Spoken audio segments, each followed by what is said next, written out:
নমস্কার বন্ধুরা, মিঠু রান্নাঘরে তোমাদের সবাইকে স্বাগত। আজকে দেখো আমি চলে এসেছি লটকো গাছের নিচে। এই গাছটা তোমরা তো সবাই চেনো কিনা জানি না। এটা যেহেতু আষাঢ় মাস, আমাদের এখানে খুব বড় করে রথমেলা হয়। তো রথমেলায় এই লটকোগুলো খুব ভালো মতো খাওয়া যাবে। দেখো কত লটকো হয়েছে গাছে, আর খুব একটা বড়ও না। লটকো গাছটা খুব ছোট। আমরা জাম, আম, লিচু গাছ কিন্তু সবাই চিনি, কিন্তু লটকো গাছ সবাই আমরা চিনি না। এখানে পাতাগুলো যদিও তোমাদের দেখাতে পাচ্ছি না, কিন্তু কত লটকো হয়েছে দেখো গাছে। এটা কিন্তু আমাদের পাশের এক বোনের বাড়িতে চলে এসেছি, আমাদের গাছ না। দেখো দেখো আমাদের বাড়ির সামনে যেহেতু রথমেলা হয়, তো সেই রথমেলায় যাব। আর রথমেলায় তো লটকো না খেলে হবেই না।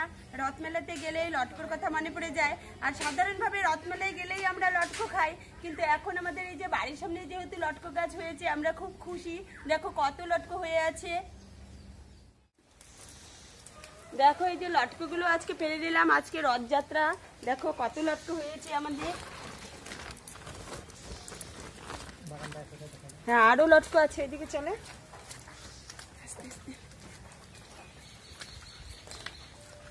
এই যে দেখো কত লটকো, সবার আমাদের খাওয়াও হবে।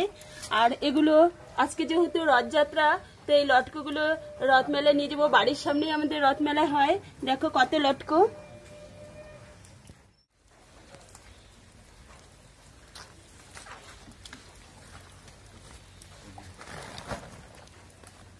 অজিত মান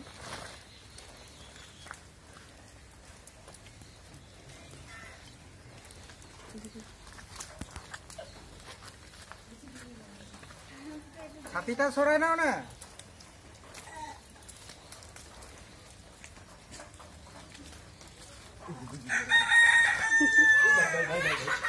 তোমাদের যদি আমাদের এই লটকোর ভিডিওটা ভালো লেগে থাকে, তাহলে আমাদের চ্যানেলে যদি তোমরা নতুন হয়ে থাকে, তাহলে আমাদের চ্যানেলটাকে একটা সাবস্ক্রাইব অবশ্যই করে দিও।